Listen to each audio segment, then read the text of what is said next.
আগামী সোমবার পহেলা বৈশাখ, জানো তো আপনারা। এখন চলতেছে 1431 বঙ্গাব্দ, তখন আসবে কত? 1432 বঙ্গাব্দ, বাংলা সন। প্রিয় ভাইয়েরা, আপনারা হয়তো অনেকে জানেন বাংলা সন আবিষ্কার করেছে বাদশাহ আকবর। কে? বাদশাহ আকবর। এটাকে ফসলি সনও বলা হয়। ফসল কাটা এবং খাজনা আদায়ের সুবিধার্থে বাংলা সন আবিষ্কার করেছেন। কিন্তু বাদশাহ আকবর মূলত ক্ষমতা আসছে 963 হিজরিতে। কত হিজরিতে? 963 হিজরিতে। 963 হিজরিতে ক্ষমতা আসার পরে, এই 963 হিজরিতে ক্ষমতা আসছে, ওনার ক্ষমতা আসার সময়টাকে স্মরণীয় করে রাখার জন্য তিনি বাংলা সন আবিষ্কার করেছেন এবং ফসলের খাজনা আদায় করা, ফসল কাটা, এদিকে লক্ষ্য রেখে বাংলা সন আবিষ্কার করেছেন। এখন বাংলা সন আবিষ্কার করতে গিয়া এখন ওই যে আরবি ইংরেজি এরকম 1 2 3 আছে, বাংলা সনের 1 2 3 নাই। বাংলা সন শুরু হয়েছে 963 থেকে। কত থেকে? 900। বাংলা সনের প্রথম সনটা হচ্ছে 963, ওই আরবি সনের সাথে মিলাইয়া, আরবি সনের সাথে মিলিয়ে, যেমন হিজরি প্রথম হিজরি, দ্বিতীয় হিজরি এভাবে আছে। তো ইংরেজি সন 1 2 3 আছে, কিন্তু বাংলা সনের 1 2 3 এভাবে না। বাংলা সন শুরু হয়েছে, গণনা শুরু হয়েছে আরবির সাথে মিলাইয়া। আরবি যেই সময় ক্ষমতা আসছে বাদশাহ আকবর, তখন সনটা ছিল আরবি সন, হিজরি সন 963 হিজরি। ঠিক বাংলা সনের প্রথম সনটা দিয়েছে 963 বাংলা। বুঝা আসছে কিনা? এখন বাংলা চলে কত? এখন বাংলা চলে কত? 1431। 1400।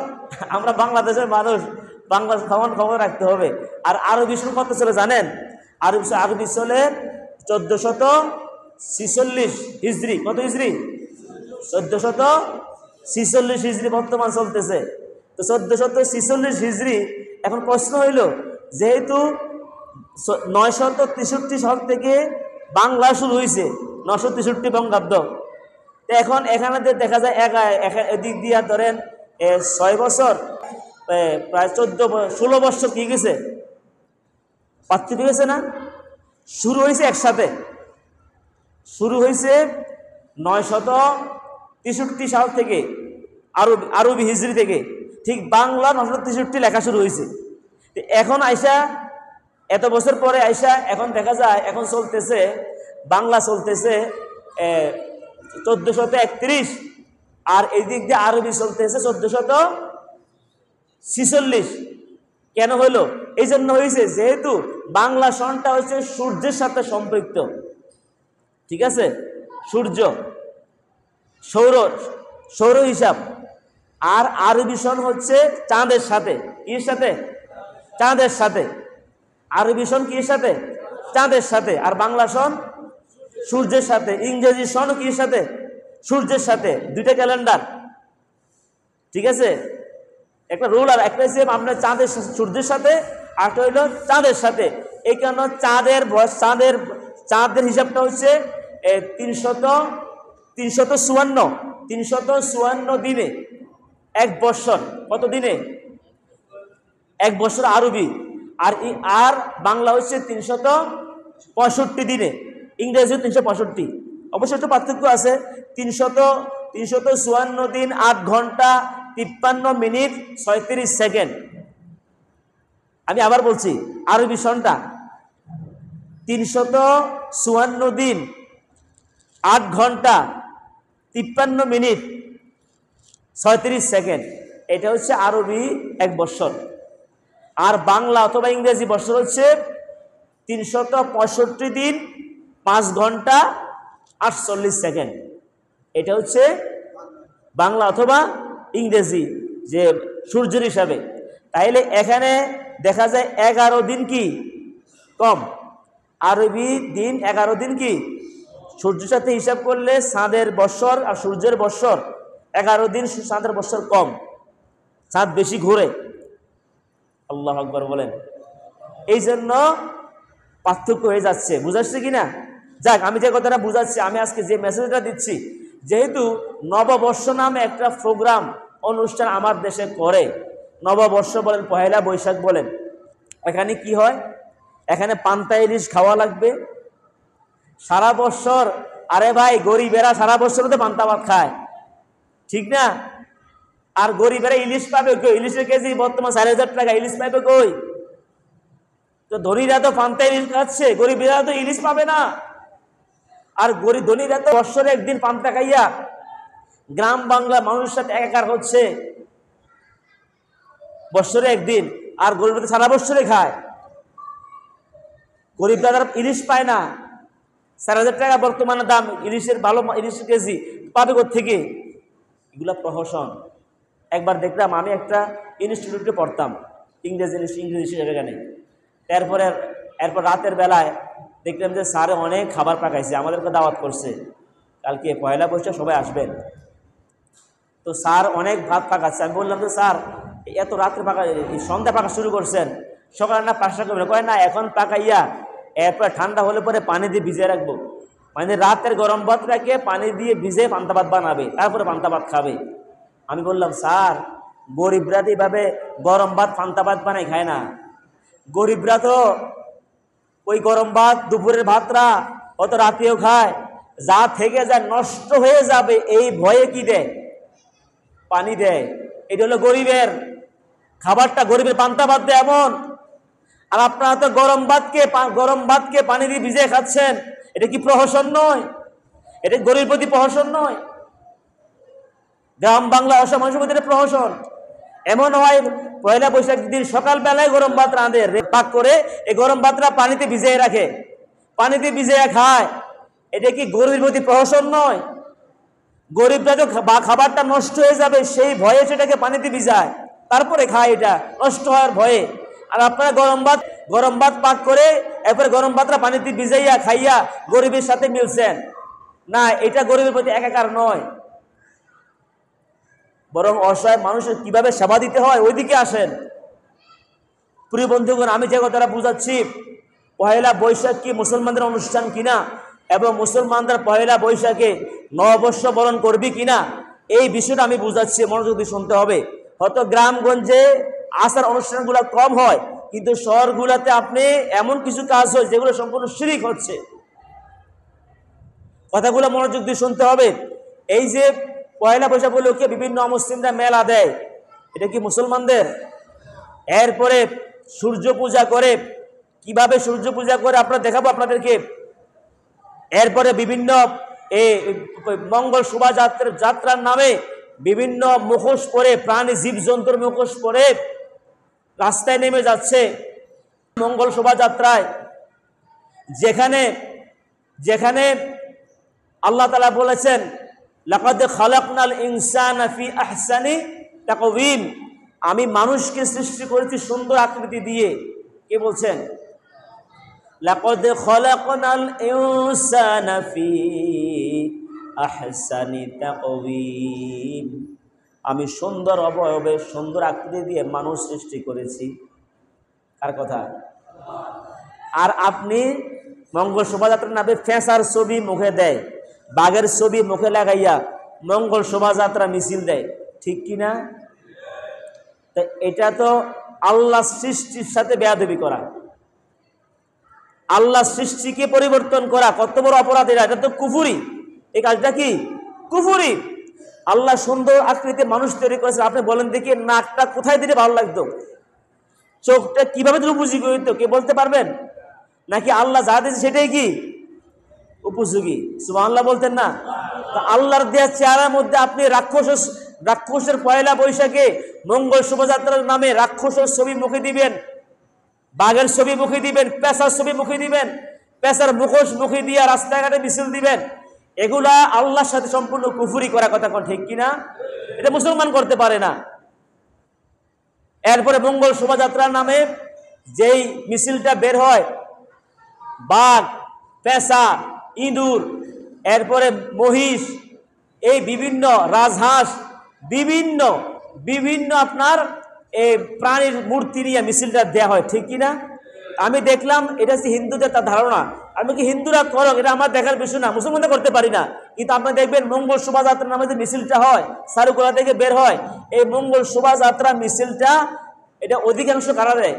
মুসলমানরা। কারা? মুসলমানরা দিচ্ছে। উল্কে কি দিচ্ছে? নবীজি বলেছেন যে ছেলে মেয়েরা ছেলে পয়লা বৈশাখের নামে সারুকোলাতে বিভিন্ন জায়গাতে ছেলেরা মেয়েদের দেহের মধ্যে উল্কি আঁকে। নাউজুবিল্লাহ বলেন না। মেয়েরা ছেলের দেহের মধ্যে আঁকে। নবীজি বলেছেন যারা উল্কি আঁকবে আল্লাহ লাহানত। আর এই কাজগুলো পয়লা বৈশাখে হচ্ছে। আমার বন্ধুগণ, পয়লা বৈশাখে এই যে মূর্তিগুলা নিয়ে যে মিছিল দিচ্ছে, তাদের ধারণা মোতাবেক, এদের অনেক ধারণা আছে এই বিষয়। আমি দেখেছি বিভিন্ন তাদের এই বিষয়ে আমি অনেক আর্টিকেল পড়েছি, দেখেছি তাদের পেশা নিয়ে, পেশা বা ইঁদুর, হনুমান, বিভিন্ন বাঘ, সিংহ, এরপরে রাজহাঁস, বিভিন্ন নিয়ে তারা মিছিলটা দিচ্ছে। এরা বলতেছে এদের হিন্দু ধারণা অনুযায়ী এক একটা মূর্তি এক একটা তাদের দেবতার বাহক। এরা বলে পেশা এটা লক্ষ্মীর বাহন, ইন্দুর হচ্ছে গণেশের বাহন, হনুমান হচ্ছে এভাবে রামের বাহন, এভাবে হাতি একটা মূর্তির বাহন, এভাবে একটা মূর্তি একটা যে ইয়ে নিয়ে মূর্তি নিয়ে তার মিছিলটা দিচ্ছে, তাদের একটা দেবতার বাহন। এবং তারা এই প্রত্যেকটা মূর্তি দিয়ে মিছিল দিচ্ছে। হনুমান বলেন, বাঘ, সিংহ বলেন, পেঁচা, হাঁস, রাজহাঁস, যাই মিছিল দিচ্ছে, ইঁদুর। এই মিছিলটা দেওয়ার পিছনে তারা বলছে যে প্রত্যেকটা মূর্তির পিছনে একটা কল্যাণ নিহিত হয়েছে। নাউজুবিল্লাহ বলেন। কথা বুঝাচ্ছে কিনা? এবং তারা বলে যদি হাতিতে চলে যাব তারা আসবে, তখন দেখা যায় তাদের ভাষা অনুযায়ী ফসলাদি বেশি হবে। এই সমস্ত চিন্তা চেতনা নিয়ে হিন্দুরা কাজগুলা করে। দুঃখজনক হলো ওই মঙ্গল যাত্রার নেতৃত্ব দেয় এবং বেশি কাজ করে মুসলমানরা। কারা? এটা তো মুসলমানদের প্রোগ্রাম নয়। কথা বুঝাচ্ছে কিনা? আর এই যে মূর্তিগুলা বানিয়ে মিছিল দিচ্ছে মঙ্গল শোভাযাত্রায়, আল্লাহ নবী সাল্লাল্লাহু আলাইহি ওয়াসাল্লাম বলেছেন মান সাওয়ারা সূরাতান ফিদ দুনিয়া, যে ব্যক্তি দুনিয়াতে কোনো মূর্তি বানাবে, এভাবে কোনো ছবি অঙ্কন করবে, যে কুল্লিফা আইয়ুনফাকা ফিহা রূহা ইয়াউমাল কিয়ামা, কিয়ামতের ময়দানে আল্লাহ বলবেন তার মধ্যে রূহ দিয়ে দাও। পারবে রূহ দিতে? পারবে?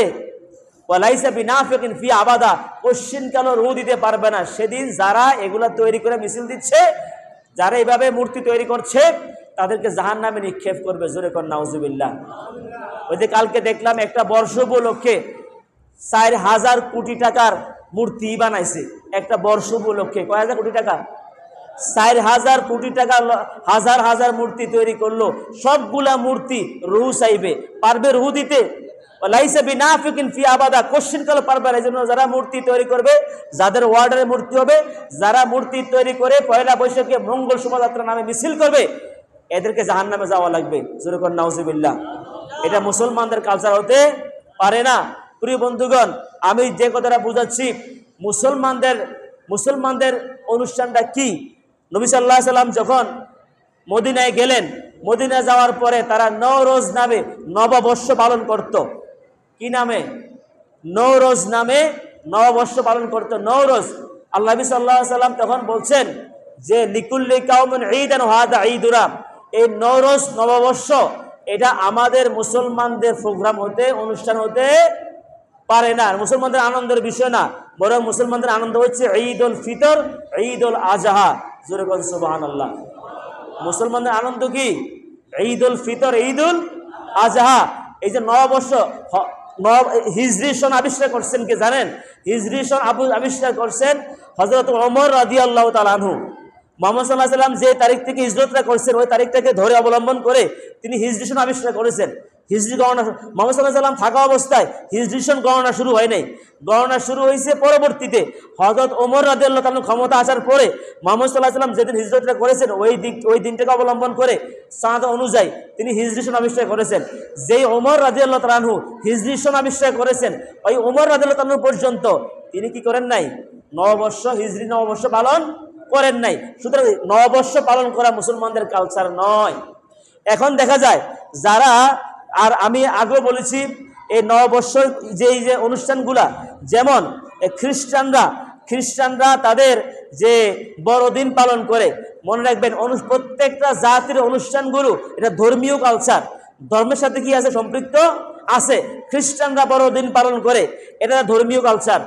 এরপরে এইভাবে মধ্যযুগী ইউরোপীয়রা তারাও 24শে আগস্ট 24শে মার্চ তারা 25শে মার্চ তারা ধর্মীয় অনুষ্ঠান পালন করতো। এদের ধারণা মোতাবেক, তারা খ্রিস্টান ছিল, ধারণা মোতাবেক মেরি অর্থাৎ মারিয়াম আলাইহিস সালামকে তারা মেরি বলে, যে মেরির কাছে আল্লাহ প্রত্যাদেশ পাঠাইছে।